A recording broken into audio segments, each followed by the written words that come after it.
G'day folks and welcome to the Vookcast, Australia's Nintendo podcast. My name's Oliver Brandt and with me this week is Angelo Valdivia. Get bent, paisanos. Michael Goncalves. Hey team. And Luke Henderson. Howdy. We've got a great episode lined up for you this week all about the Nintendo Direct. So let's get into it. So immediately after we recorded our last episode, like the day after we recorded, Nintendo announced a Direct, which is always fun. And then the Direct happened the day after that. So there was a bunch of stuff in the Direct. So we're going to go through them. I think we'll save discussions for after we've gone through the whole list, because at least like the non-big stuff.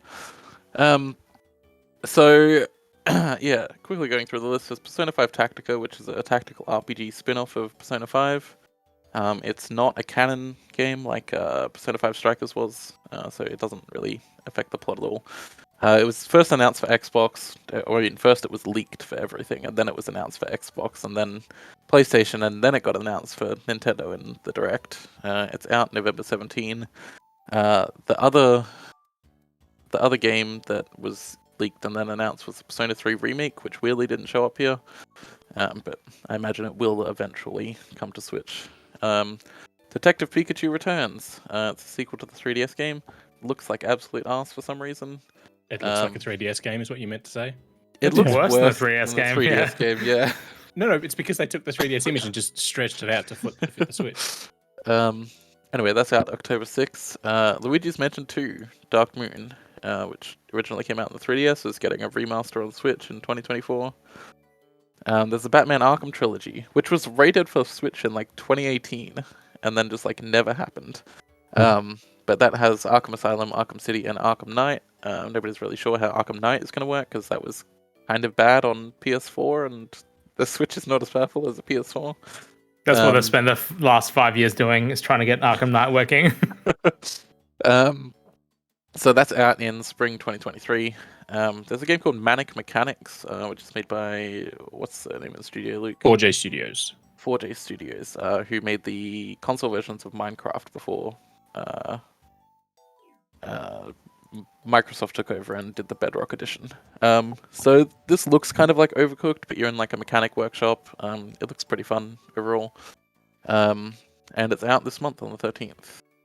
There's Dragon Quest Monsters: The Dark Prince. This is actually kind of an interesting game, because they announced ages ago that they were working on a new Dragon Quest Monsters game. And then they were like, hey, we've actually reworked it into Dragon Quest Treasures, which came out like earlier this year. Then turns out, nope, they did not. And there's actually still another Dragon Quest Monsters. So for those who don't know, Dragon Quest Monsters is a creature catcher game, kind of like Pokemon. Except you can like fuse your monsters together, which is pretty cool. It's out December 1. Pikmin 1 and 2 were just like shadow dropped on the eShop, which was very surprising. It's not like a full remaster like, Metroid Prime. So it's just rendered in HD. Otherwise, pretty much the same. It's been absolutely hilarious watching people play Pikmin for the first time on Twitter and other places, because like so many people just have never played a Pikmin game before. But if you want to do that, play it physically, you have to wait until September 22nd. Metal Gear Solid Collection includes Metal Gear Solid 1, 2, and 3. This was announced a while ago. We didn't actually have any platforms for it at the time. Also has Metal Gear 1 and 2, the NES versions, but also Metal Gear Solid 2, the The proper one, the MSX release. Yeah, the MSX release. Oh, cool. My mouse has stopped working, so somebody will have to take over halfway through. I can do that. Okay. I think his USB ports have busted. Your mic has stopped working, unless you've not muted yourself. And your webcam that's a great freeze frame. Oh my god, leave this in the video podcast. Oh, beautiful. Good one, Jacques. And nobody had any technical problems before Yeah, the show it was started. completely fine before the show started. Not even a hiccup. We've been here in the voice chat for like an hour, and everything's been fine. That's great.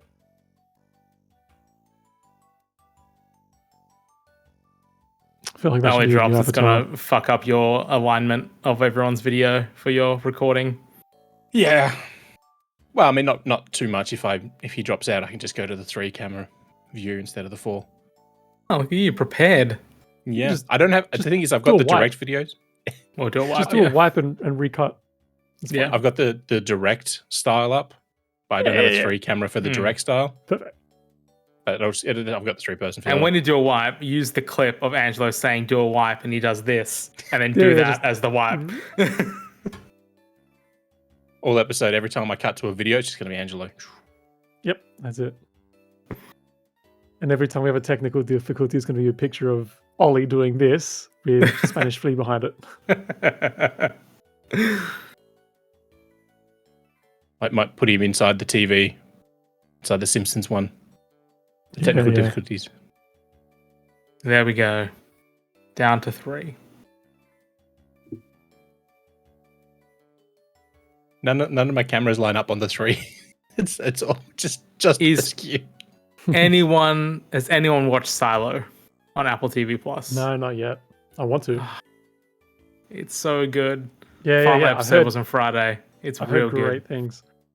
We just started Morning Wars tonight. good. Okay, cool. We finished Severance last week. Oh, what do you think of Severance? It's incredible. So Absolutely good, incredible. right? That final really good. episode was wild. Dude, that final episode was such like a slow burn, and then like the last 5 minutes are just an absolute race. It's so good. I'm back. You are back. What I happened? can hear you.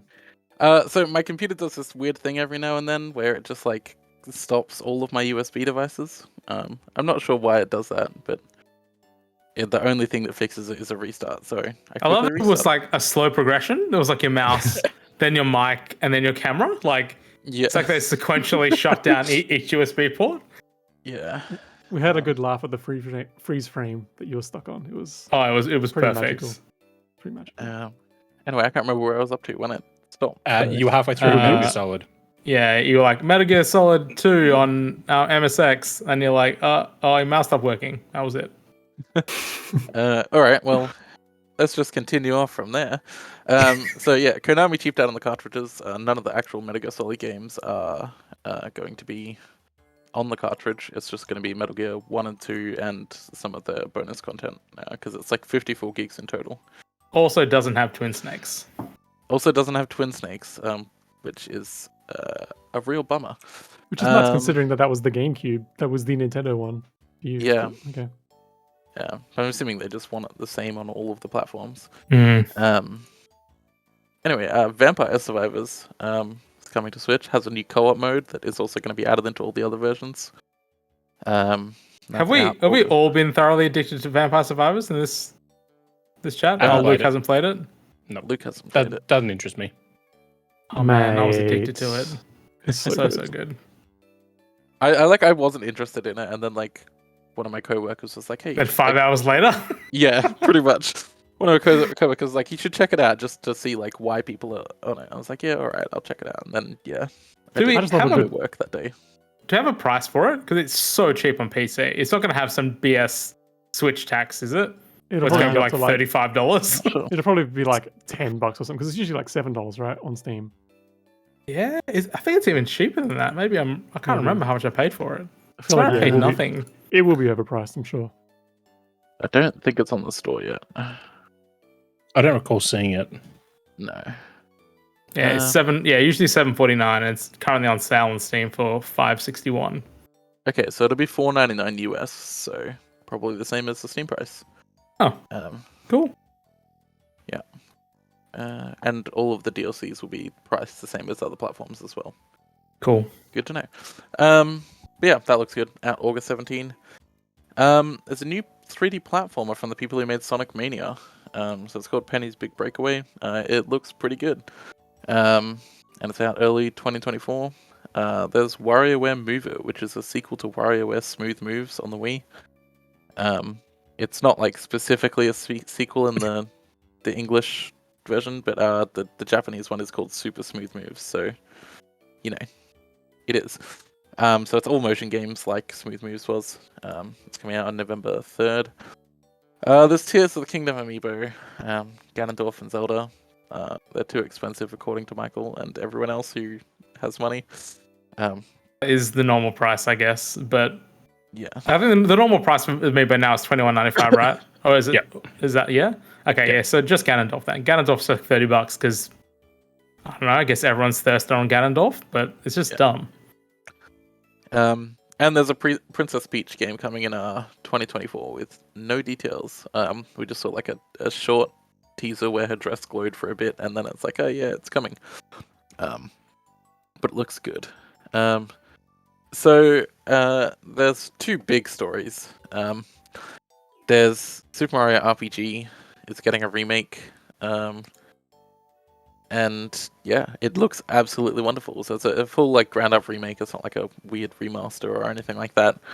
The composer Yoko Shimomura, who is one of the best composers of all time, is back to do arrangements and new tracks and stuff. It's coming out on November 17. And then there's Super Mario Bros. Wonder, which is finally a new 2D Mario game with an art style that isn't New Super Mario Bros. So good. It's just so full of life and has wonderful animations. Mario can turn into an elephant, presumably other characters can too, which I am not prepared for how weird the internet's going to be about Daisy turning into an elephant, but we will cross that bridge when we get to it. And then yeah, that's out on October 20. So yeah, there's a whole bunch more stuff that was in the Direct, smaller stuff that, probably isn't much worth talking about. But yeah, so what did we think of the Direct, and does anybody have any highlights for them specifically? Just straight talk about the last two games because I think that's what everyone wants to talk about. Yeah, for sure. Super Mario RPG, I think it looks amazing. It looks super cool. It has the same. Obviously, it's 3D, but they've retained the same like art style. Like it looks very similar to like the 2D game from SNES, and it has just the same vibe. It has all the same style of movement. Like all the characters seem to move in exactly the same way. I think they've done an amazing job, and people have been asking for this for God knows how long. I can't even remember how long it's been. And I'm super excited for it. Yeah. The only thing that I'm a little disappointed by with this one is that I think they could have, could have gone a little harder into like the weirder kind of art style type thing. Because like when you look at the original, I've got the original screenshots up here. It's like these super ugly looking like little plasticine figurines, and I feel like this would have been absolutely perfect for like a similar art style to Link's Awakening on the Switch when that got a remaster or a remake or whatever.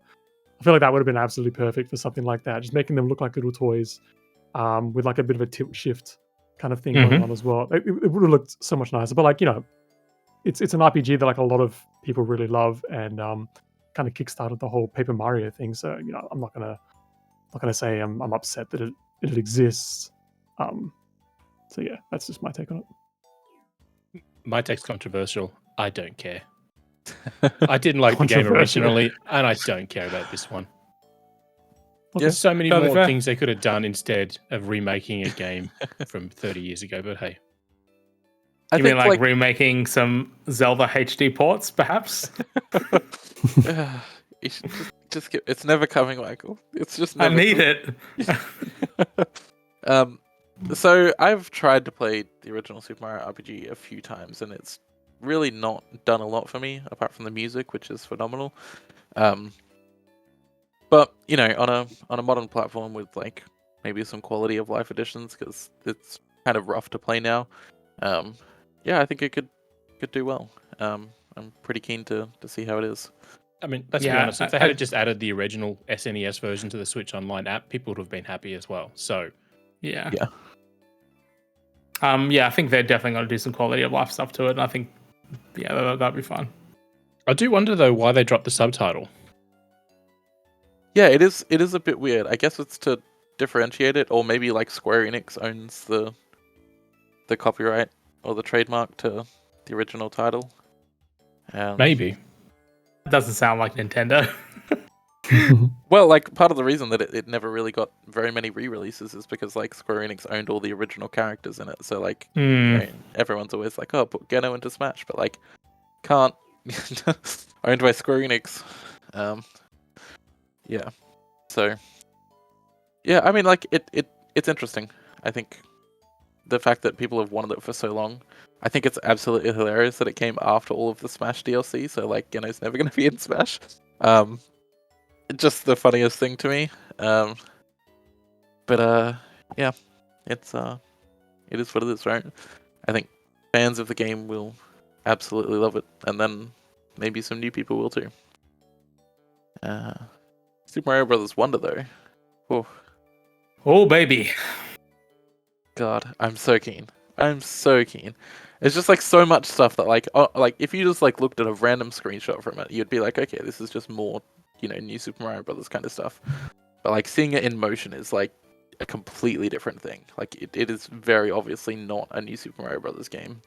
Well, it is a new Super Mario Brothers game. It's just not Yeah, a but new it's not, series. You know what he meant, Luke. I know. But yeah, so the animations are really like the main thing for it. Like they've put in so many like so nice. I'm watching the trailer right now. Yeah. Mm. Just like all these like tiny little animations where Mario goes through a pipe and like grabs his hat behind him. Or like somebody pointed out that there's like 2 frames of like when a character like runs into a wall, they have like a shocked face that they can't keep going.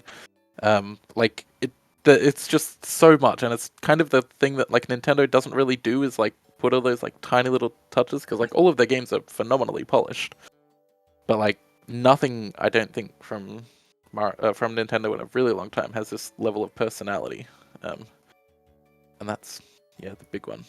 It has Also, a lot like, of spunk. Yeah. But yeah, I just think the gameplay looks great too.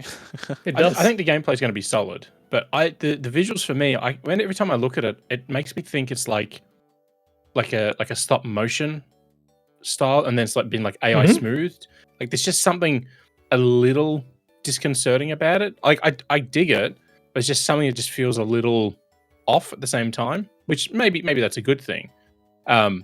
I mean, I do love in the scene where he's in the ball and he's rolling through the things. Oh, every time he hits something, it's the pin effect from Wii Sports. From the bowling game, it's the 10 pins being hit. So, yeah, I don't know. I think more Mario. Can't really go wrong with more Mario. But yeah, I'm just not quite convinced on the visual style yet. I'm so sold on it.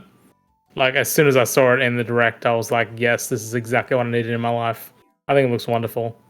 That wasn't even an intentional pun. I think it just generally looks wonderful. It looks like everything has a little more depth to it. Unlike the new Super Mario Brothers games, where everything was just like exactly side on, just like the original, 2D Mario games and stuff. Everything here is just slightly twisted, 25 degrees or something towards the camera, all the characters, or the environments, everything like that. Assuming it's still like New Super Mario, where like everything is actually 2D, like nothing's 3D or nothing really is 3D rendered. I'm assuming it looks very, very sharp. So I'm assuming it's like that.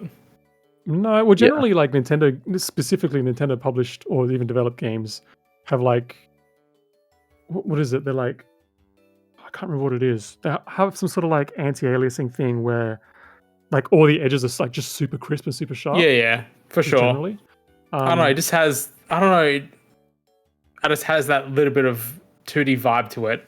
Just looks a little bit too good. Well, that's not a complaint, by the way. Like whatever they're doing to make it look this good, I'm 100% down. It looks, because there are some shots where, like, for example, where he turns into the elephant, like there is like a punch-in shot of Mario, and like you can see that there are polygons on him, so it does look like a character model itself. And like when he animates and he's standing and he's sort of like breathing and twisting, like his body is twisting away and towards the camera. So it does look like it is a 3D model. Yeah, I mean, like either way, it looks just amazing. Like, I mean, ultimately, it's a Mario game, right? It's you're sideways and you're running and jumping and you're collecting things. Like So I think that the differentiating factor here is the art style, and it does look like it has a lot more character and charm to it, which is a step I do like that above the New Super Mario the Brothers smiles that he has. He's got that the Amazon logo smile. He's got that sort of smirk going on sometimes. Like there's a lot more expression on his face.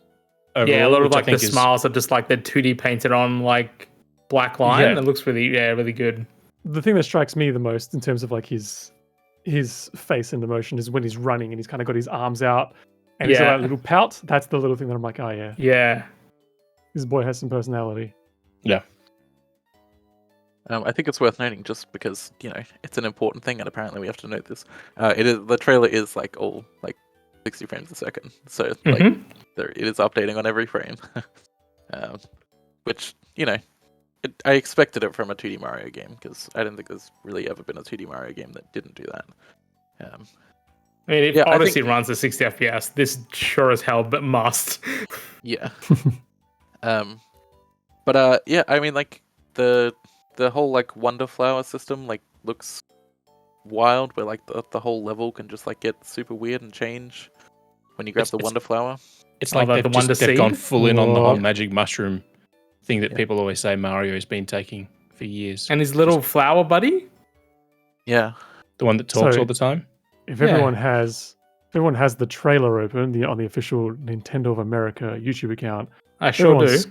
Everyone scrubs to 2 minutes and 2 seconds and watches 2 minutes and 2 seconds. Watches the succeeding 3 seconds or so. There is a little bit of frame rate chug. Oh yes, there is. Yeah, with the Yoshis. Yeah, and the missiles. Yoshis. There is. Yeah, 100%. So this game cannot pass an 8.10, obviously, on the Vook scale.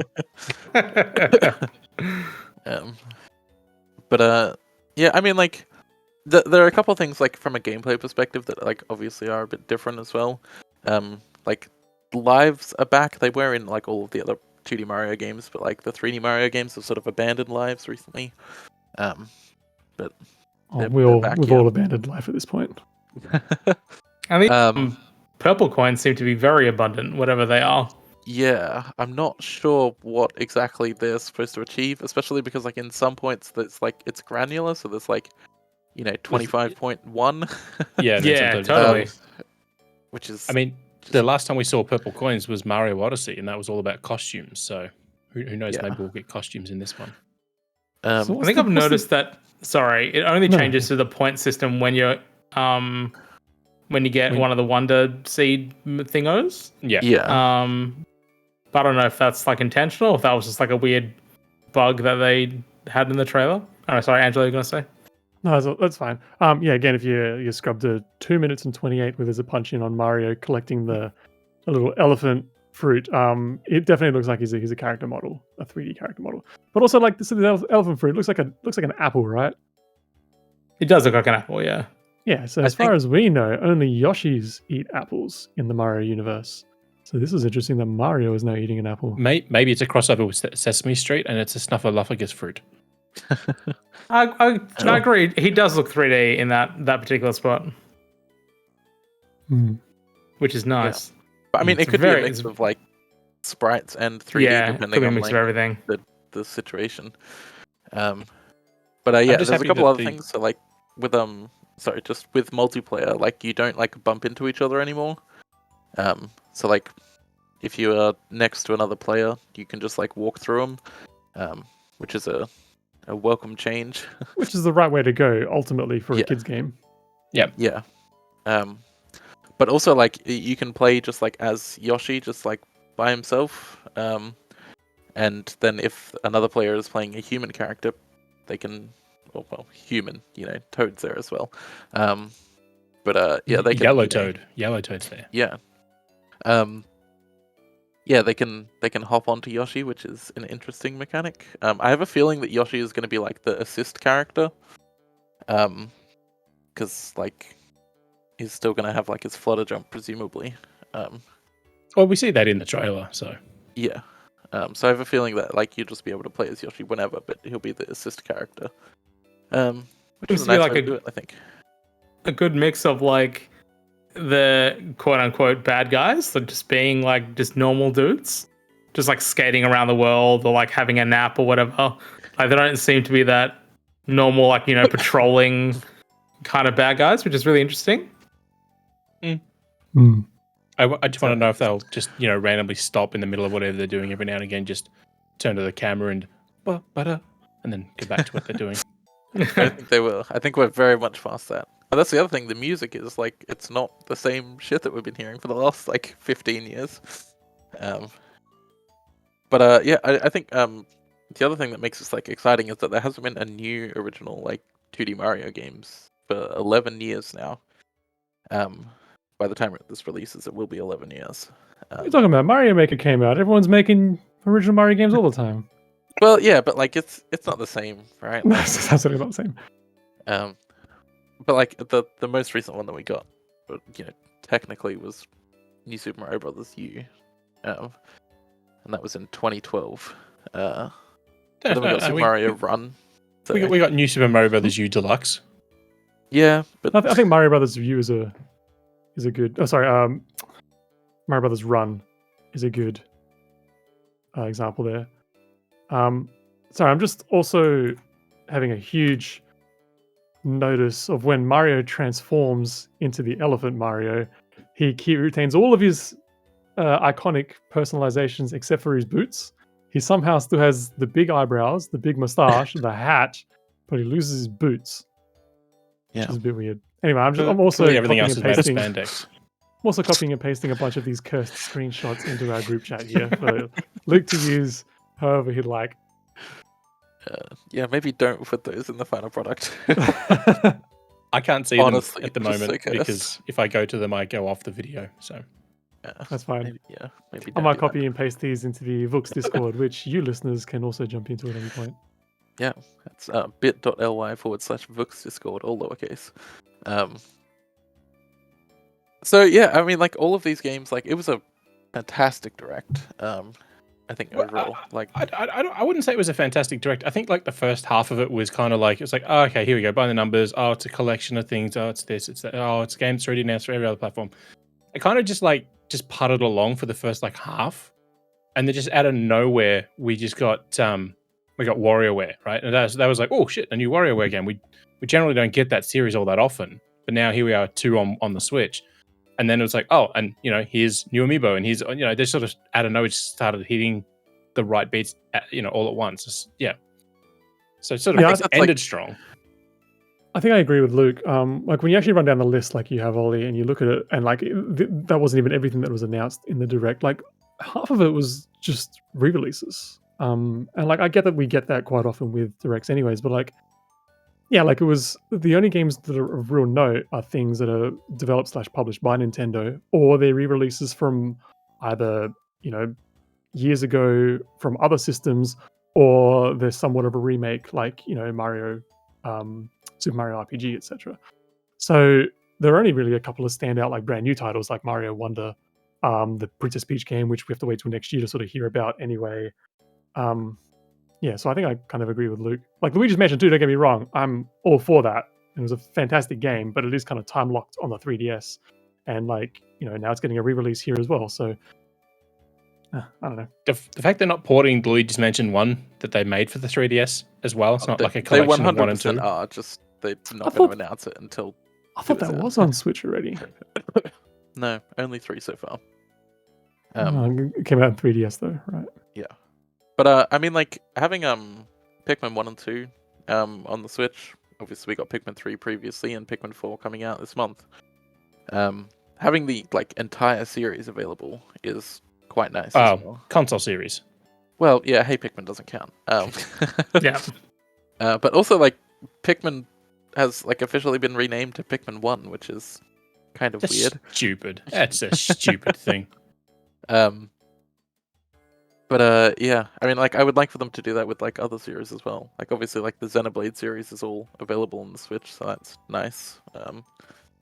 But yeah, Zelda HD, perhaps, you know, just putting it out there. Yeah, I mean, we've already got a couple of Zelda games on the Switch, so. So I mean, I'm not a Pikmin fan. I don't especially enjoy the series. I just think it's not a great RTS type game, but that's me. But I do wonder, are the Pikmin and Pikmin 2 re-releases, are these based off the GameCube version or the Wii version? They're based off the Wii version. Okay. Specifically based off the PAL Wii version, because Nintendo always does the most recent version. Because that's the one that had the new play controls. That was a big thing they were doing in the early days of the Wii, was just porting a bunch of GameCube games with Can you motion controls. play with motion on. controls on the Switch version? You can, yep. Yeah. But you can also play with, obviously, button controls as well, which the Wii version didn't have at all. You couldn't play button controls on the Wii version. So they've like clearly done some work to it. They've added like, button prompts. They've removed some of the licensed stuff from Pikmin 2, which is funny. Yeah,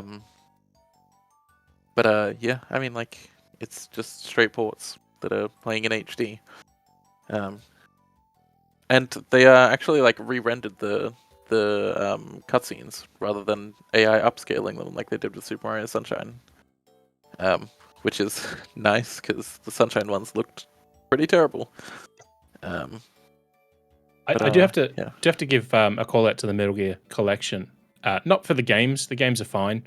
And the weird that including the NES Metal Gear 1 and Metal Gear Snake's Revenge, which is the two games that Kojima didn't make. They were done by different teams inside Konami. But just the sheer number of the guidebooks, the art books, the music, like they're going all out on all the extra stuff to help explain some of the bullshit lore that series has developed over the years. So I think that's kind of cool that Konami's going all in on that.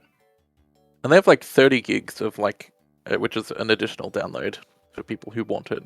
30 gigs of like additional video and like explainers and extra cutscenes and external stuff. Like they really have, apart from the whole doing terribly with the cartridges, they really have done quite an impressive job with the Master Collection, which of course is coming to everything else as well. No. So that's the weird thing. When it was first announced, it was announced in the PlayStation Showcase, but they didn't say which consoles. And after the Direct, we learned it was Switch, PS5, Xbox Series X and S, and PC. Yeah, but I think that I don't think it's obviously it's not because it can't run on PS4 and Xbox One. I think it's just like they don't want to bother getting it certified for extra consoles. Probably. So I do laugh at some people that are really they're like, oh, but this is only Volume 1. Volume 2 is going to have so much more. It's like, guys, every game that's in the series. You should know what to expect in the second volume of this. It's not a state secret at this point. It'd be nice to get Metal Gear Solid 4 not locked to PlayStation 3. Yeah. It'll just be Revengeance and that Metal Gear 5 Survive or whatever is that zombie shooter. That's it. Yeah. Those are the only games. I think the one that people will forget about, that probably forget that exists, is Peace Walker. Yeah, it'll absolutely have those PSP ones. Yeah. Peace Walker and what is it? Something Ops? Portable Ops. Yeah. Will it have the GameCube version of of Metal Gear and Solid? Snakes? Or will it have the 3DS release of Snake Eater? I wonder if anyone has that game, like if that just exists anywhere.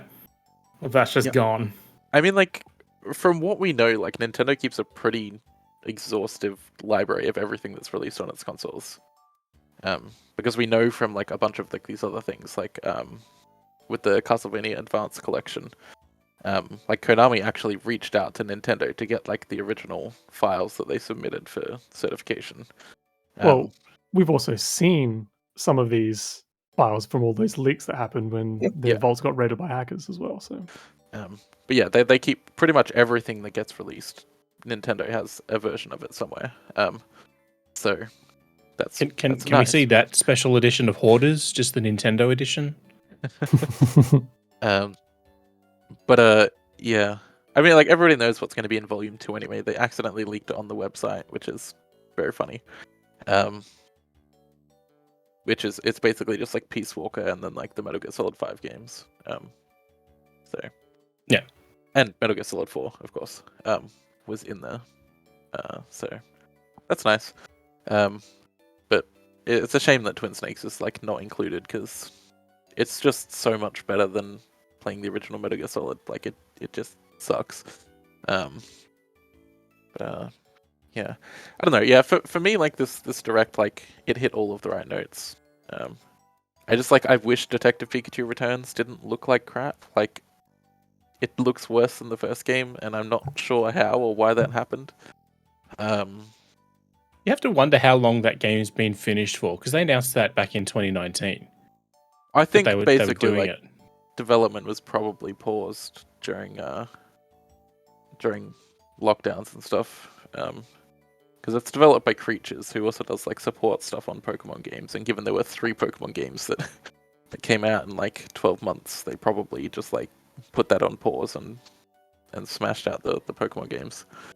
See, I'm looking at the trailer right now for Detective Pikachu 2, and it looks fine to me. I don't know what the problem is. It looks way better than any other Pokemon game that's come out on the Switch. No, it doesn't. It looks so much worse. Dude, than, like, it runs so much better. Take another look, Ollie. Have you seen New Pokemon Clean Snap? your glasses. That's what I'm saying, right? It's like New Pokemon Snap looks way better. And like sure, but that's the also original... an on-rails. That's an on-rails game, though. Yeah, this is like a tightly directed, like fixed camera, like detective game. Like, yeah, but the environments are a bit bigger and the characters are doing a lot more. I'm absolutely fine with it's this. just like This looks great to me. It looks worse than the first game is the thing, and the first game was on 3DS. Like it looks very flat. There's like basically no shadows. I think that's the art style, though. Is my point. I think that's the whole. Right, and I think the art style looks like us. Okay, but the way you were talking about it before, you made it sound as if like there are technical problems, animations are off, all those kinds of things. Like it looks fine to me. I'm absolutely happy with this. Like I said, it looks better than any other Pokemon game. Technically, it looks fine. I just think, considering the time span between its announcement and now, it should look visually more impressive, especially because it was, it's based on a 3DS entry. And that's my issue. Is I think this is just the game from the 3DS just brought over to Switch and then finished. Yeah, that's what I would assume. I'd assume that it was already developed for 3DS and then it was just ported over. Yeah. Wasn't the first game as well supposed to come to Switch at some point? It's a little unclear because like when they sent out the press release for it, they're like, "Oh yeah, Detective Pikachu is coming to the Switch," and then like they didn't really say anything about that, and then this is the first we've heard since then. So it's like, is this the Detective Pikachu that's coming to Switch, or are they actually bringing Detective Pikachu to Switch? It's hard to say. But no, I think I don't know. My main issue is that it's a downgrade from the art style in the first game, which was quite a stylish and beautiful game. I disagree so hard, man. It looks completely fine to me. Yeah, I don't know. It looks like just a kid's cartoon. Yeah. Yeah, I mean, like, fair. If it floats your boat, then fine. I don't know. It's I don't know, a personal preference thing, I guess. Maybe. I don't know. I'm certainly not the only one who thinks it looked bad. Like, there was basically my entire Twitter feed when it was announced. So, like, everybody was like, "Well, this doesn't look great, does it?" Well, we all know that Twitter is an echo chamber, Ollie. Yeah, but still. Can we talk about Penny's Big Breakaway for a second? Because that was the one that I thought was the when that was announced. So many people I know were like, "Man, this looks so bad. It's so empty." Rah rah rah. And then the news popped up. It's like, and developed by the folks that made Sonic Mania, and everyone was like, "Oh my god, this is going to be amazing now." It's like, I was actually on board with it, like the second I saw it. It looks quite nice. See, this is a game that I feel like does not look good. I think it's very old school in its approach across the board. It's like they've gone for like a very late 90s, early 2000s 3D platformer, which they're nailing it. But it looks like I can't remember the name of it. There was a Nintendo 64 game. Luke can probably help me out here. Something similar, where like you're like a character that's on Glover? Basically like a unicycle, like you're on a one wheel type of thing, and you're rolling around. I know the game you're talking about, but I can't think of it. Yeah. I was getting those vibes when I was looking at this. Like you said, it looks like a mascot platformer from the 90s or 2000s. Yeah, I mean, I quite like it. I think it looks nice. There's like some obvious pop in some places. You can see, like, if you're looking at the trailer, like at the 38-second or 35-ish onwards for the next few seconds, you can kind of see characters just like popping in halfway through. But like, I don't know. I think it's a very simple and effective art style, and the gameplay looks really solid. But I just love how all the enemies that are after you are penguins. That is cool as well. Everybody loves a penguin. Oh, Of course, I'm just remembering that there was one game that we have absolutely snubbed that Luke brought to my attention, at least. I was hoping you'd bring it up. My goodness, can you please do this thing on us? What? Nobody apart from me and Angelo has any idea what we're talking about right now. I've They never. posted it in the book chat, and then the group chat. I have the memory of a turnip, so Yeah. you could have talked about like game-changing like universe physics that has been announced, and I would have forgotten.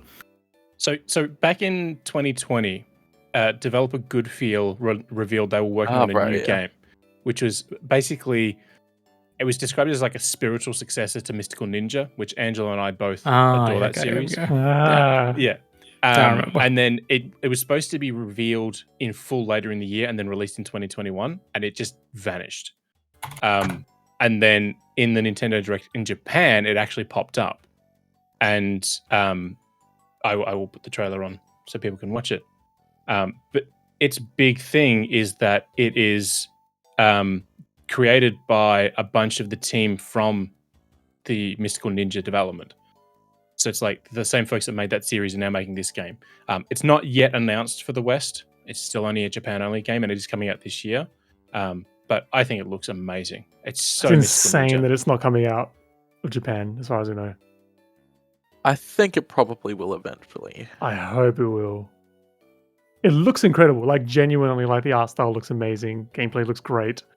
Is it called Mameta Bakaru? Is that what it is? It's weird. Like, the full name is Oga Katsugeki. Yeah, that thing. I'll put the name up on text on the screen so people can see it.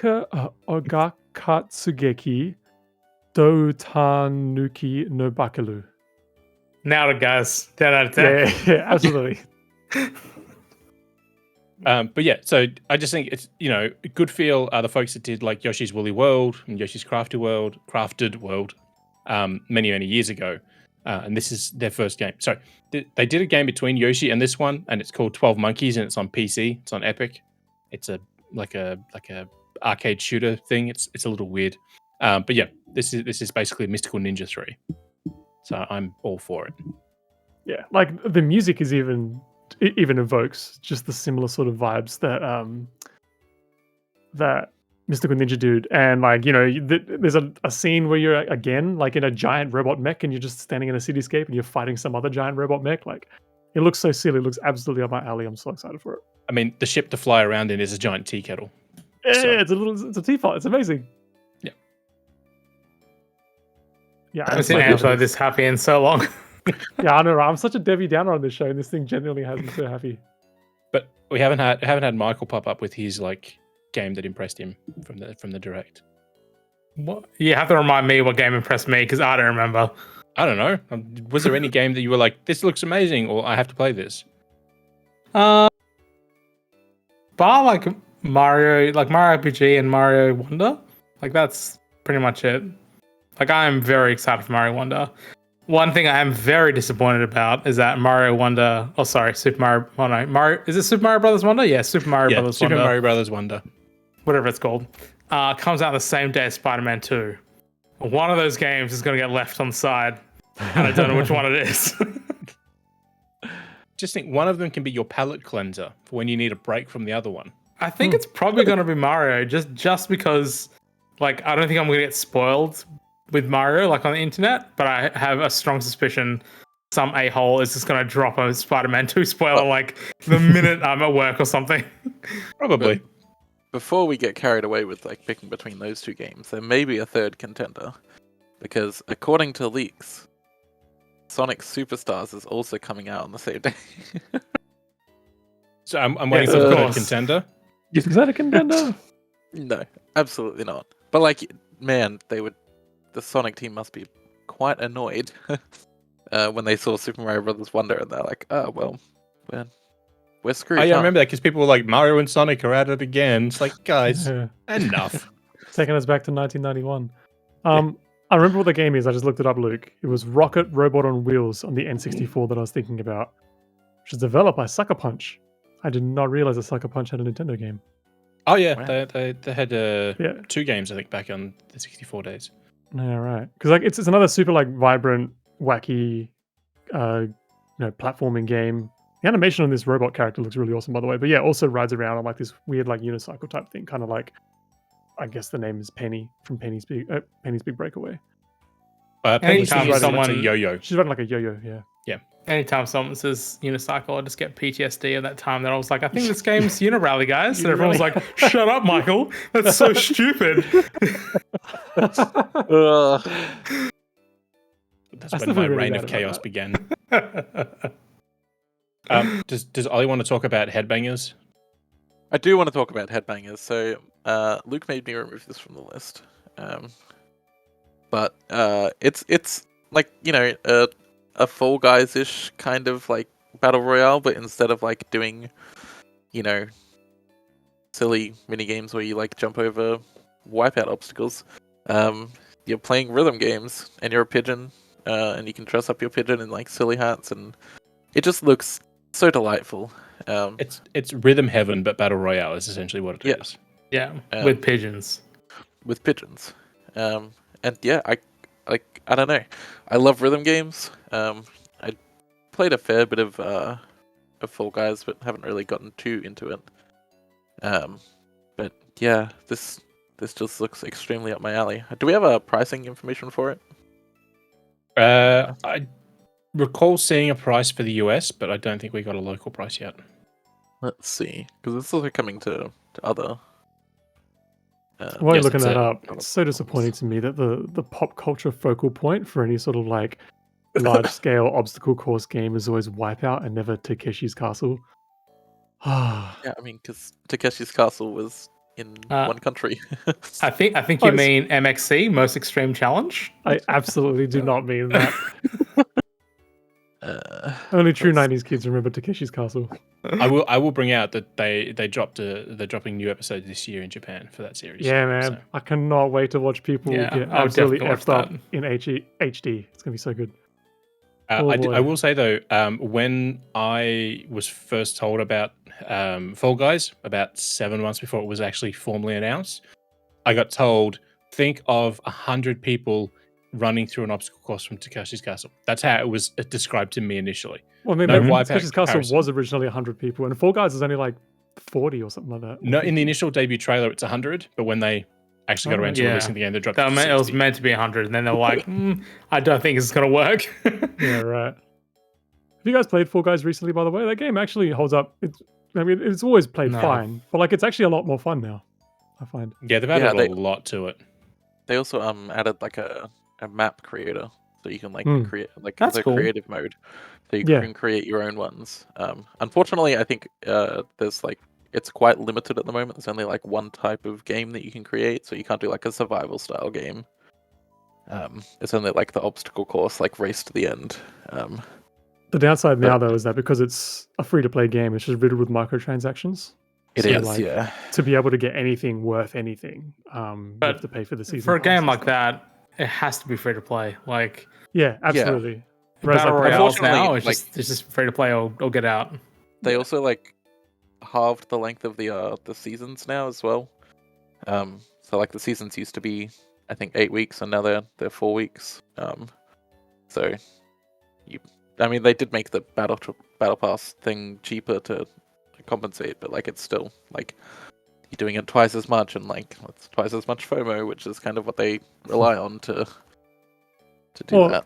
Also, thankfully, it's only like 6 or 7 gigs on like PS5, which means I'd imagine it's way smaller on the Switch even. Yeah, it's only like yeah. 3.8 or something. It's Yeah. pretty Yeah. small. on So Switch. unlike something like Fortnite, which takes up like dozens of gigs of space, even on Switch, like yeah, it's such an easy game to just jump into and have fun with. something that we haven't mentioned yet, but it was just announced the other day, is that Disney Speedstorm, the racing game, that's in early access where they've been having seasons, which that's a whole thing I don't want to get into, but that's officially coming out of early access on September 28, and that'll be then free to play. It was always going to be free to play, but they did the whole, if you want to play it now, you've got to buy a Founders Pass. So just because we're talking about free to play, I thought I'd throw that in there. God, I honestly hate that strategy so much. Like the whole like pay to play it in like early access, because like it's clearly just like we just want to like have the best of both worlds. We want to have a paid game to begin with, and then a free-to-play game later. I have no issue with paying to get into early access, but then like having seasons, it's like, guys, no, stop trying to promote people buying things in your game that's not finished. I have issues with like paying for early access. This is like a whole thing now. I have issues for like paying for like early access like that because like it lets the developers be like, well, it's it's early access, it's a beta. You can't expect everything to work as well as it should. So like you're essentially paying money to be somebody else's beta tester, which is like the exact opposite of how it should really work. So I think early access is one of the biggest mistakes in gaming. Period. Yeah. Yeah. I mean, like it's helpful to like indies who like need people to, Yeah, if you're a company that is only 10 people strong, yeah, and having 4,000 people join to help you test is going to be great. Yeah, but like everything that the gaming industry touches, like it started off with maybe some indies doing it for their small game, and then like full companies just decided to treat it as their default, even for like full releases. So yeah, it's like the road to hell is paved with with best intentions, right? Like initially, I could see as like a financial support mechanism, like early access, like kind of makes sense. Like you pay early, you get in there early, you help, you might get some extra like content or something like that down the line, like an extra skin or something like that, or something horse armor. Stick to you, something like that.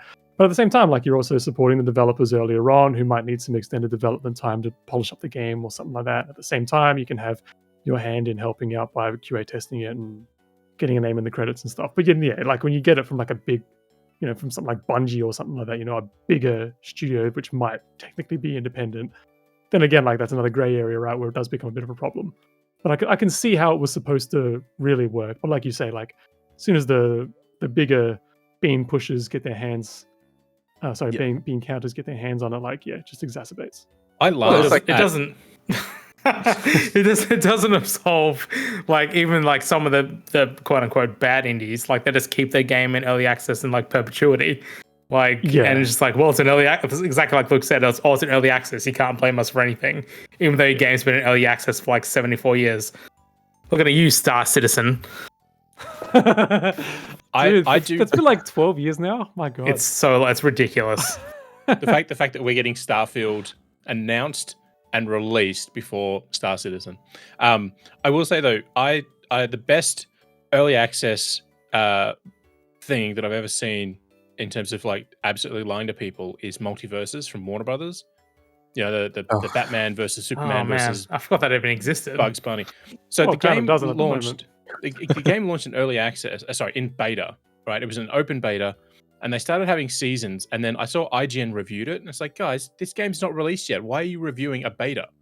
And then I actually put that in the comments. I don't generally go on IGN comments because that's asking. For trouble. Yeah, no. But I literally had to put this up there, and I was like, what the hell? And then people were like, oh, it means it's out. That's why they review. It's like, guys, it's not out. It's still in. And then like 4 months later, they're like, hey guys, we're taking the game offline next year so we can like actually finish it. It's like, okay, so you've been charging people money for content in a game that is now no longer playable. Well, so I'm not necessarily defending IGN, but I see the logic behind that as well. I think the reason why some sites like that did review something like Multiverses is because once your product is forward-facing enough to the point where you're charging money for it, at that point, like it's fair game to review it because people are going to be looking to find out whether or not it's worth spending the money on. Therefore, someone reviews the product that's out. Yeah, but so like, I understand that part of it. You can do like a hands-on preview without like giving it a score and like having it show up. Sure, but like if it's already out and people are paying for content on it, and that's the foreseeable future for like the next year or two, then like it's like, well, how many hands-on impressions are we going to do for 2 years for a game that's out essentially? But then they turn around and they'll do review in progress for games because they haven't had enough time with a specific multiplayer mode or something. So they sort of do weird things across the board there. But it is IGN. This isn't an anti-IGN thing. But I don't know. Speak for me, Ollie.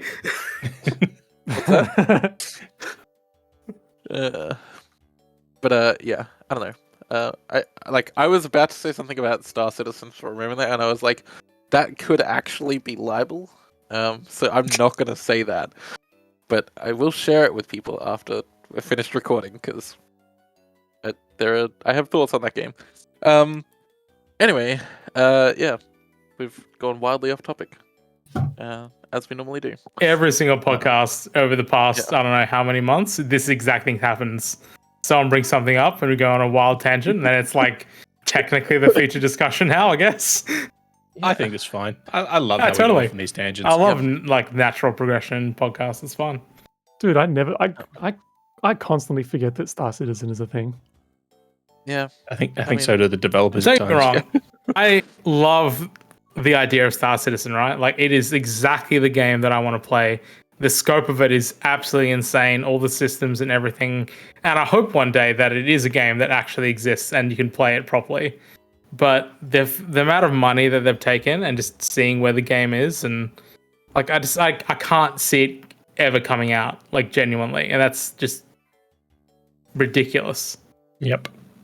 Yeah, because they did like the absurd like Kickstarter where they got like hundreds of millions of dollars, and now they're like still like trying to find more funding. Like, they've gotten more funding from more places. It's like, People how?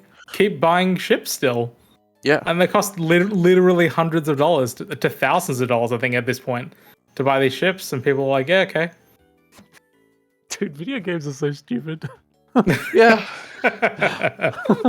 I mean, talking about buying ships in games, EVE Online is now 20 years old. Oh, man. Yeah. Yeah.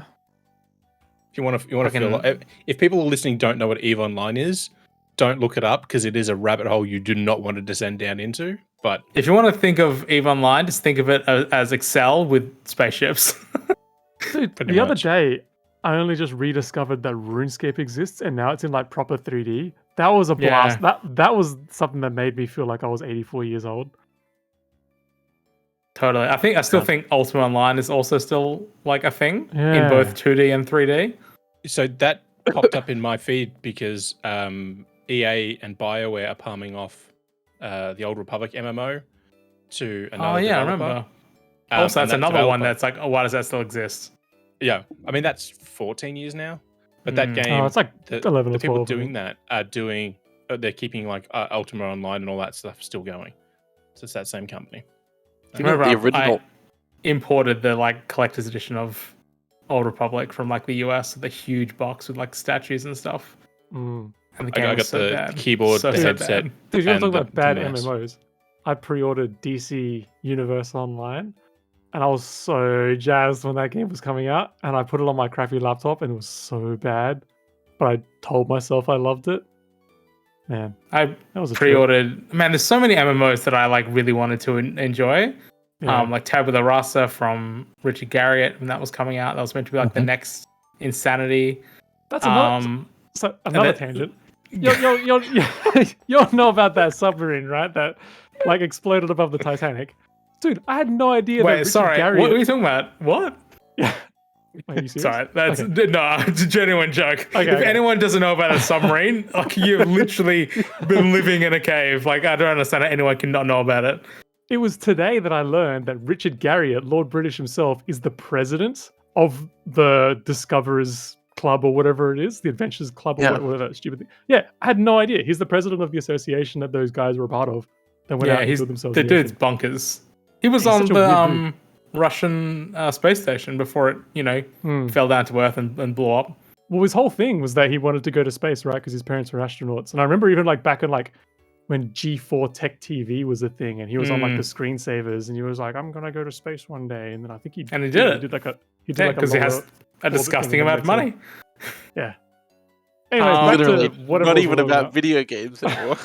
Richard Garriott. But the other MMO that I really wanted to succeed was that MMO called The Secret World.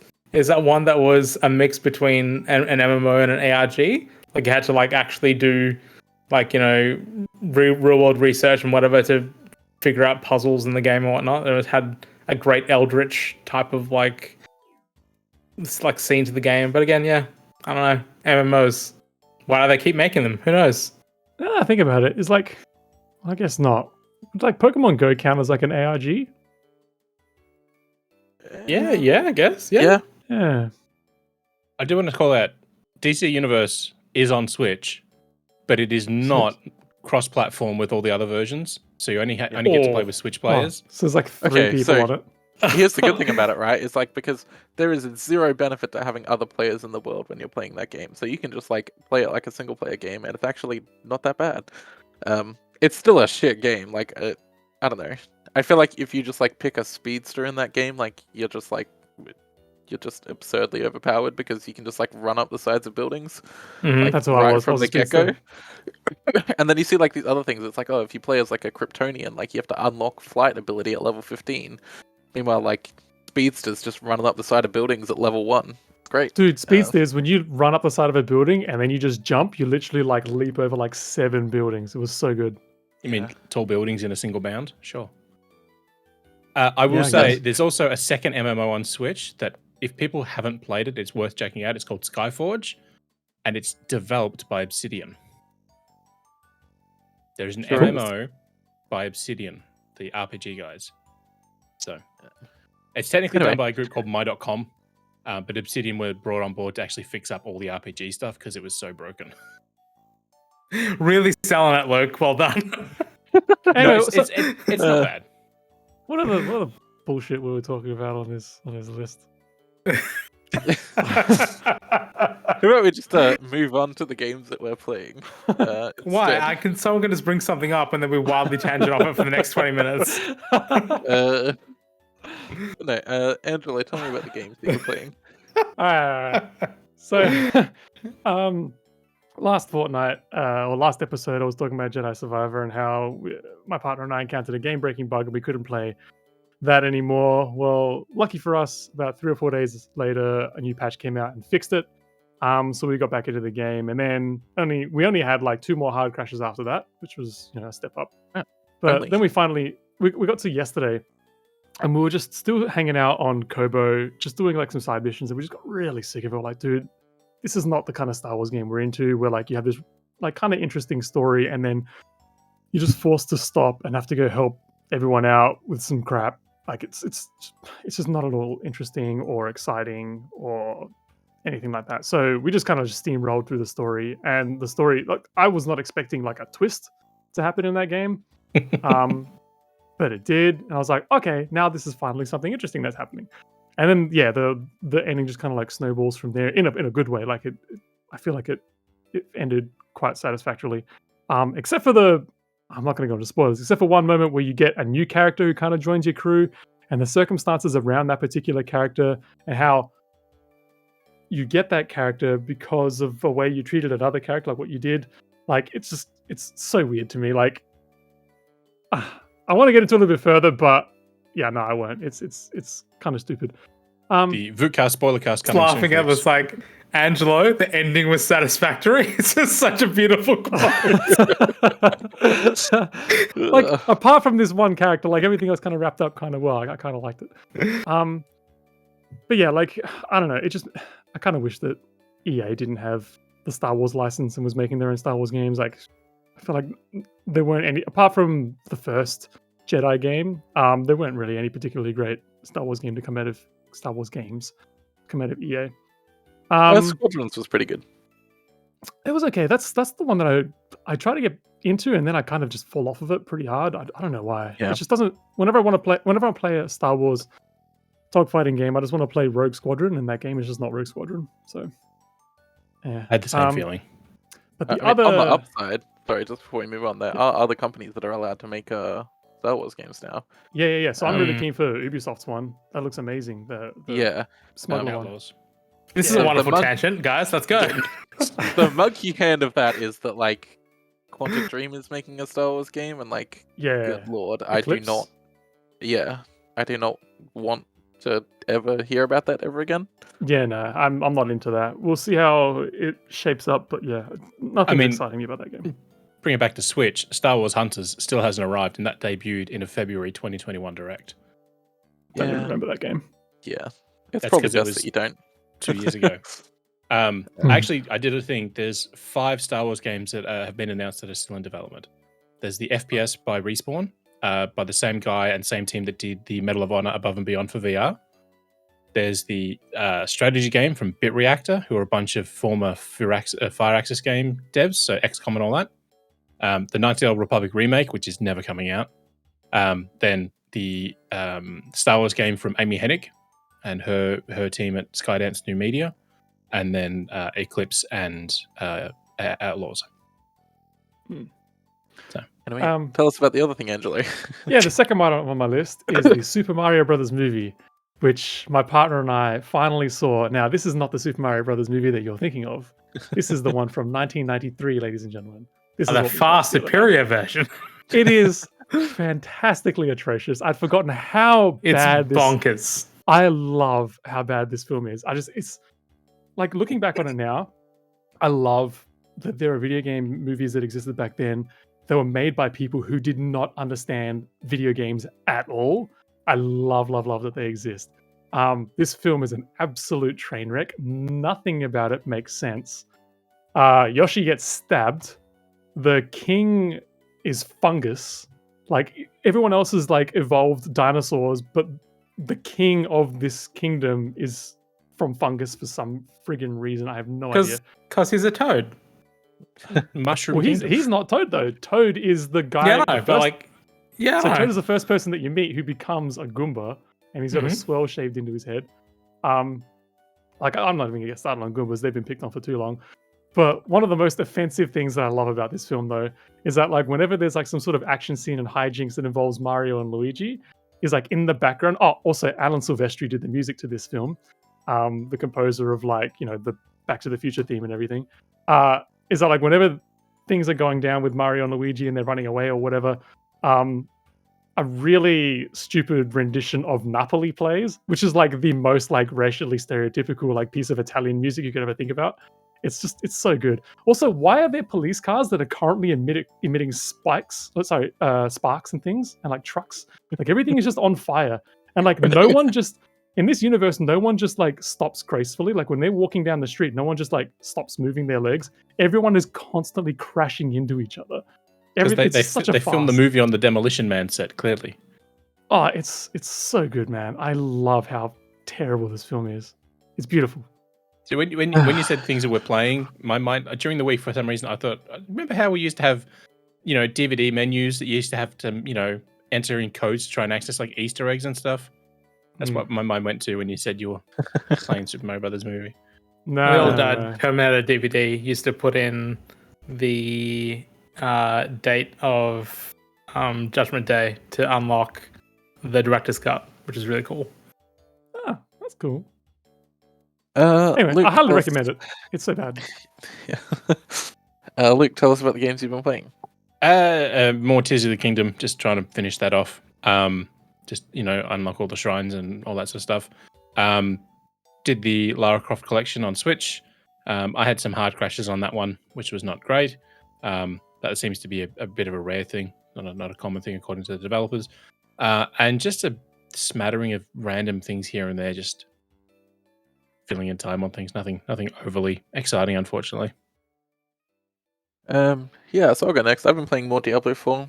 I said in the last episode I've been playing through with my sister. Still doing that. We cleared all of Act 1 into Act 2 now, which is fine. I really feel like the first half of that game is just like boring ass fetch quests. And then the second half is really good. But anyway, yeah. I also played Master Detective Archives Rain Code, which is a new game from the Danganronpa people. It's a pretty good game. There's a review up on Vookcast. Yeah, it's kind of like Ace Attorney, but they just like added extra weird, wacky context to all of the things that you do in Ace Attorney. So it's Ace Attorney meets Danganronpa then, just pretty much. So there's like two phases basically. The first phase is the like investigative phase. You have to like go around and collect all the clues or evidence, and then there's a second phase where you go into the labyrinth, and it's like you have to piece it all together. And there's like combat sequences that aren't really combat sequences; they're just like glorified like court sequences from Ace Attorney. It's a fun game. It's really weird in that like there was like zero editing done, so all of the cases are just like, oh, and then this happened, and then this happened, and it just like keeps on going on and like adding twists and turns. It's like, all right, just like I was happy like 5 twists ago with like how this case was turning out, and now it just keeps going. but it's still quite a fun game. And I've also been playing the Lara Croft collection, which I've been playing through with my sister as well. And that's pretty good. I didn't have any hard crashes like Luke did. I was kind of surprised because there's 2 games in there. They're sort of like top-down isometric twin-stick puzzle shooter games. Very, very weird. But the first one, which I can't remember, Guardian of Light. Guardian of Light, and then Temple of Osiris. I remember enjoying Temple of Osiris a lot more, but it's not holding up super well. Well, I think Guardian of Light holds up way, way better. It's been that long since I played those games that I forgot that Teotek, the guy who Player 2 is in Guardian of Light, is voiced by Jim Cummings. Yeah, he's voiced by freaking Darkwing Duck or Winnie the Pooh or Hondo Ohnaka, depending on which character you like. I honestly had forgotten that it was him. It's also like just some like weird random sexism that they throw in for him. Just a little bit. It's like a couple lines where it's like, oh yeah, women can't do that, and Lara's like, watch me, and it's like, okay, well this is obviously a game from 2010, huh? But yeah, so yeah, I enjoyed it, but I was a little disappointed at how poorly Temple of Osiris holds up, and the camera is so bad. It makes me horribly, horribly nauseous in Temple of Osiris because it just like moves around. So the games initially, the first game when it came out, people were like, "Oh, this is fine," but it's not really that great. So they kind of just like upped the ante across the board for Temple of Osiris, which was great. But yeah, it's just I think it's just too much for the Switch. I don't think the Switch can handle that one as well as it does Guardian of Light. So yeah, but yeah, so that's what I've been playing. I've been playing a couple other things as well. My boss asked me to play Apex Legends, so I'm getting into that. Which is interesting. Yeah, I played like a teensy little bit of it when it first came out, but it's drastically different now than it was back then. I can imagine it's very different now. I just don't do that. I was like, I have no idea what's going on anymore. None of this is familiar. That's what it was like when it first came out as well. So at least that's the same. Yeah. I miss Titanfall multiplayer so much. Yeah. Yeah. Anyway, yeah, Michael, what have you been playing or not playing or getting angry playing about? Shit. I've had zero time in the past 2 weeks, like genuinely. I've had so much stuff on like every single day. A lot of work stuff, and I just finished my Oldslang course. Yeah, so literally nothing. Enough. So you're proficient in Australian local area networks now? Yes. Wow. Definitely that. Anyway, honestly, good on you for learning Auslan. Sorry, that's probably the best dumb joke that Luke's ever made. And let's face it, I make a lot of them. Good God. No, it's fun. I highly recommend anyone who's interested to give it a whirl.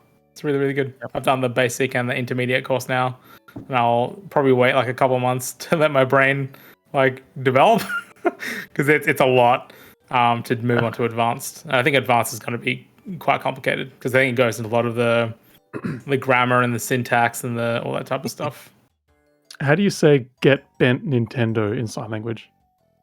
Well, Nintendo would definitely be finger spelled, so I don't think there is a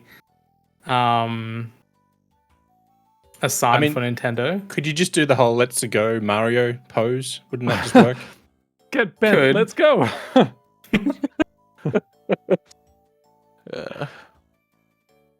All right, well, let's move on to Nintendo 20 questions. So I picked the game on this one. I think somebody suggested. I've literally had this like on a notepad on my computer for like a year. I don't know if somebody suggested it or if it just like popped into my head. But probably thanks, Darren. I don't know. It seems most likely that Darren suggested it. A very angry Darren's gonna appear on the Vookcast Discord Vookcast channel. Can I like drop a non sequitur and then disappear? But yeah, he's basically the Vookcast Discord version of Skeletor. Skeletor memes. Till we meet again. All right, so ask away. Hit me with your questions. Start off like every time. Was this game released on or after January 1st, 2010? On or after January 1st, 2010? No. I wonder if there was a game released on January 1st, 2010. Was make me say January 2nd until whatever the first game was released? this game released in the 2000s? Yes, it was released in the 2000s. Don't change the question structure. What's wrong with you? I'm a rebel. All right, so between 2000 to 2001 and 2009. Yep. So GameCube, Game Boy, Wii, 64, DS. Yeah. Angelo, would you like to ask the home console handheld question? Yeah. So was this game released on a handheld console? Yeah. Yeah, I got this. I know how this game works. I'm gonna say no. Okay. What was the question? Was that handheld? Yeah, so it's not on a handheld. So home console. According to my researchers, the earliest game released in 2010 was on January 5, and it was Divinity 2, Ego Draconis, Bayonetta, Darksiders, and Fable 2 Game of the Year Edition. Cool. So in the future, it shall be January 5th. All right. Was this game released? Oh god. Was this game released for GameCube? That is a difficult question. I'm gonna say yes. What? How What is was that? that? Oh, It was released on the man. GameCube. It's yes or no. Okay, Didn't have an eShop or anything. it's complicated in a way that I can't explain without giving it away. Okay. Yes, it was a game that was on the GameCube. Okay.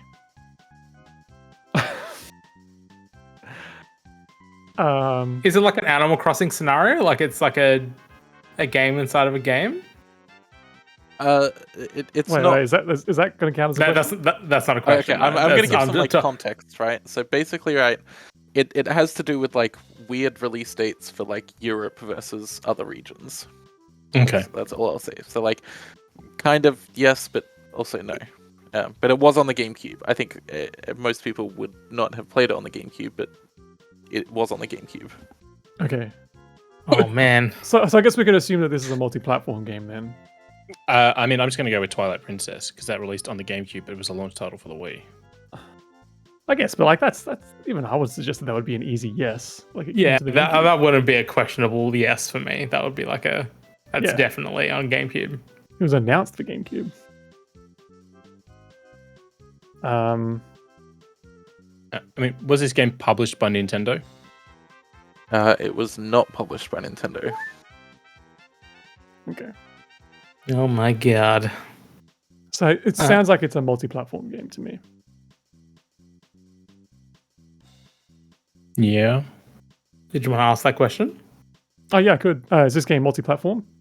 It is multi-platform. Is it a licensed game? It is a licensed game. Ooh, we haven't had one of those in a while. There we go. Okay. So a licensed GameCube game. I mean, we could ask if it was made by THQ, and if it's a yes, then we're screwed, and if it's a no, then we just dropped like 98% of all the games. Yeah, I mean you could ask that if you want. Was this game published by THQ? It was published by THQ. Oh my Right, god. we're screwed. Oh my god. I mean, the quickest ways to get out of this would be to ask if it's like a movie tie-in, because they did a lot for like Incredibles and Finding Nemo, all that sort of stuff. What's that? That's the Shark Tale, Fish Tale, the one with Will Smith. Shark Tale, yeah. Shark Tale. They did stuff like that, but then they did like Nickelodeon stuff, like SpongeBob and all that sort of stuff. So they could be one of those TV ones. All right. Is this game part of a series? Yeah, it's part of a series. Okay, that's even more niche. Well, not niche, but that focuses it down even further, right? It's a licensed game that's part of a series, what would that include? It'd be something like a SpongeBob game or something like that. Like I was just thinking that. I was literally going to ask, is it based off a cartoon? Because I feel like there's about 40,000 THQ games that are based off a cartoon. It wouldn't be off a movie series. Sure. I'm going to ask it. Is this game based off a cartoon? It is based off a cartoon. Yeah, we're so screwed. Cool. Does anyone remember any of the SpongeBob games? Battle for Bikini Bottom, but that was... Oh, that's... Was that on the GameCube? There's also an Avatar game on definitely on Wii. I don't know if there's one on GameCube though. Yeah, there was 3 on Wii. GameCube. I don't know if one of those... I don't know if they released on Cube. I think they were after that. Yeah, there was that famous one on the 360 that gave you all the achievements. And that was past GameCube. The Burning Inferno, I think it was the one you're thinking of. Something like that. There's Ratatouille as well. That was just recently in GDQ. That wouldn't be had a series, an incredible GDQ. Oh, I just said cartoon, right? I didn't say TV series. Yeah. Yeah. I mean, TMNT. I was going to say a bunch of Teenage Mutant Ninja Turtles games from Konami of all developers. How many questions do we have left? 9 questions and a guess. Oh, damn. Okay. I didn't realize we're that far. Okay. We can probably burn some questions on some series. Some like either names or like broad things. Like, is it a Nickelodeon game or is it a Pixar game or whatever? That's what I was thinking we would do. Yep. Shall we? Yeah, go for it. All right. Is this a game based on a Nickelodeon series? It is a game based on a Nickelodeon series. Okay. Damn, we're just nailing it down further and further. I think that's still about 40,000 games, though. I mean, hang on. Wasn't there a Rugrats game back then? Probably. So both Avatar and SpongeBob and Nickelodeon. Yeah. Yep. Trying to remember what else there is. There was the Wild Thornberries. It was around this time that I stopped watching Nickelodeon. I was basically exclusively Cartoon Network. I could believe both of those could be on GameCube as well. Both Rugrats and Thornberries. I know there was a Rugrats game because I was working at EB and we kept selling out of the PS2 version of that game. Because it was just down cheap, so parents bought it for the kids. All right, I'm gonna with the first guess that Angelo made. If it's a SpongeBob, is this game a SpongeBob title? It is not a SpongeBob title. Okay, cool. Just knock that out. Fortunately, that doesn't narrow it down too much. God.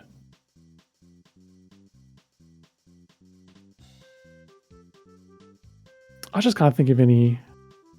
The other one is Avatar, I guess. We can ask about Avatar. I'm not convinced that Avatar would have had games at that time.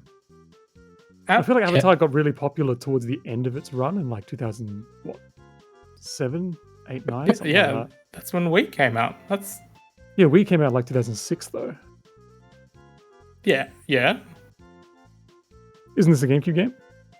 Yeah, but I'm assuming it's both. That's why he's like, is it on? If it was purely a GameCube game, he would have just answered yes. So I'm assuming it's definitely a Wii game. Mm. Yeah, I guess we haven't. No, wait. What did we ask? If it was a GameCube. We just said, "Was this game on GameCube?" And he was iffy about it. And I was like, "Well, if it's on GameCube and it's a home console game, then it must have been 100% yes on a Wii." That's my deduction. We could always ask if it had motion controls. Yeah, but not every game had motion controls. I'm just I know the Wii, chances of a THQ game on Wii having motion controls is basically 100%. I just don't want to we could just ask if it was on Wii, if you want to do that. Yeah, we could. Yeah. Or I could just ask if it's based on Avatar. How many questions do we have left? You have 7 questions and a guess. Oh, okay. Yeah, okay. All right. was going to ask, is this game based on Avatar: The Last Airbender?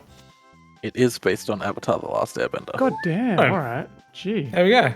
Sorry. I did not remember an Avatar game on GameCube at all. Yeah, no, I don't either. That's what's confusing me now. I mean, I'm pretty sure I have the 3 GameCube games behind me on a shelf because I haven't put them in a tub. But I don't remember them coming to GameCube. What was the game? I have no idea what the game was called. There was Avatar and the Burning Inferno, something like that. There was one based on the movie, but that was definitely on the Wii. I think there was just one called Avatar: The Last Airbender. I think that was the first one. And there was something about Kingdom. And this is the part where the whole thing gets stuck because, I've got no idea. Yeah.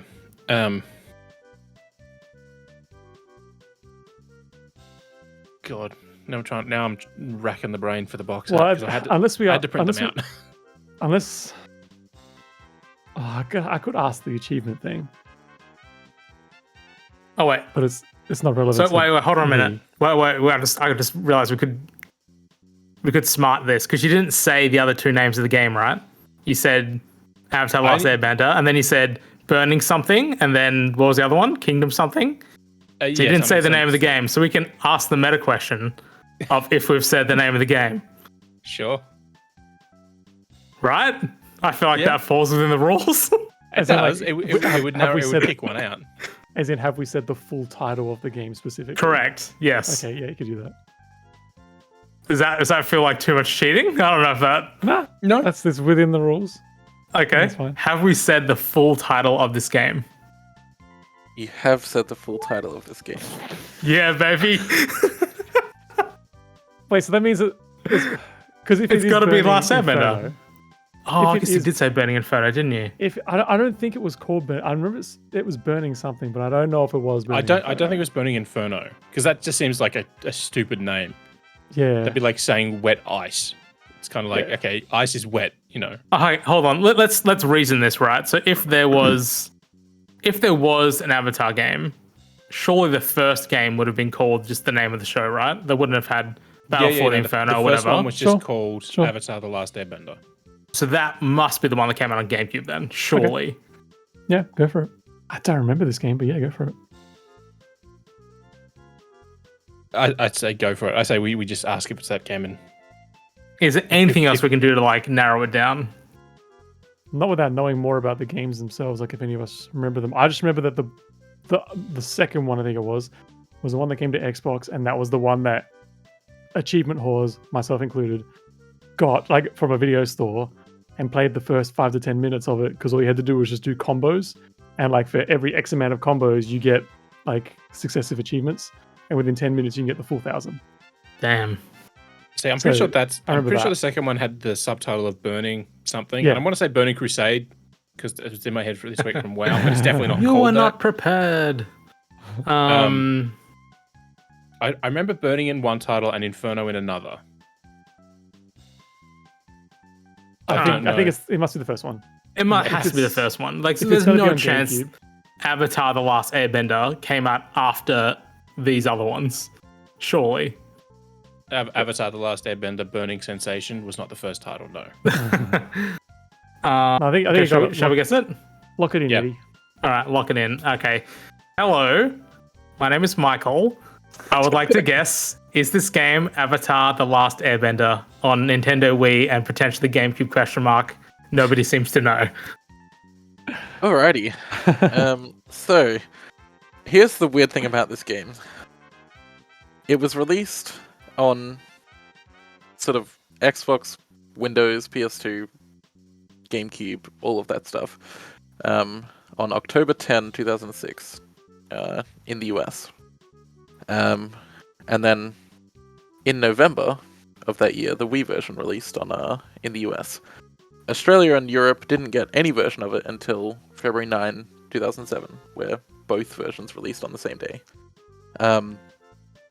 Anyway, this was developed by THQ Studio Australia, which is an interesting connection. And there was a Game Boy Advance version of this game that was actually developed by Half Brick as well. which is very cool. Anyway, yeah, it's Avatar: The Last Airbender. So I had like originally gone for the Wii version of this game, but you're like, oh, is it on GameCube? And I was like, kind of, yeah. The Wii version was very slightly different because it had a calligraphy mini game where you like painted with motion controls. Yeah, makes sense. There we go. Yeah, so I played these a bunch when I was a kid. Do you know the names of the other games? Were we even close? Yeah. So the other one is The Burning Earth. The second one, that's the one that gave you just shit tons of achievements. And then the last one is Into the Inferno. So like you kind of Luke was right. One was Burning, the other one was Inferno. That's not bad. But yeah, all of those were developed by THQ Studio Australia, which is pretty cool. I thought that was a fun little local connection, and I didn't think you would struggle so much to to figure out which one it is, because I knew everybody would know like The Last Airbender. Although, technically here in Australia it was called Avatar: The Legend of Aang, so... That's right, yeah. Interesting. Now I remember a very weird name change here. I remember that. Total side note, did anyone watch the trailer for the new Avatar Last Airbender game? That looks awful. Yeah, it does look truly, truly awful. It's a real shame. Remember when Platinum made a Korra game and everyone was psyched for it? And then it was kind of mid, yeah. I'm putting the trailer on the screen for folks to enjoy it. I thought, again, I wrote this down like a year ago. I'm assuming it was probably when like Avatar stuff was like getting announced and the movies and all that sort of stuff. Yeah. And I kind of want to go back and like play them all, because I remember enjoying them, but I don't know if I still would now. On a total side note, one of the other options would have been Ratatouille if it was like a Disney thing, and everyone needs to go watch the Ratatouille GameCube run from Summer Games Done Quick 2023, because it is excellent. Like, it is genuinely so good. It is pure entertainment. How long is it? Oh, like 20 minutes, probably, like 25. Nice. Yeah, I think is it on YouTube YouTube or Twitch? YouTube. Okay. Ratatouille. I remember picking up the watching it right now. The 3 Avatar games on the Wii, because I didn't watch Avatar when it was, airing. I bought like the season pass on iTunes for like $50 and got all the episodes at once. And as I was getting to the end, I'm like, I don't want this to end. So I was like, I'll buy the games, and I've never played them. Because I remember buying them like secondhand, and 2 of them didn't have cases. So I remember having to like hunt down for like Australian versions of the cases of the box art for them. So I love that someone in the world played 1 million hours of Ratatouille just to get the speedrun. Speedrunners, man, it's a whole different universe. It really is. So it sure is, yeah. Anyway, we'll wrap this up. Be sure to visit the site www.vookcast.net for all your Nintendo news, reviews, and everything in between. We should have some more reviews going up in the coming week, so interesting stuff. You can find us on Twitter if it's still alive, or I don't know, at Vookcast.net, which is all spelled out. Or jump on over to our Discord at bit.ly/VooksDiscord. You can find all of our social information, links for the stories covered, all of that shit in the episode notes on whatever platform you're listening to. Thanks for tuning in, and we'll see you next fortnight.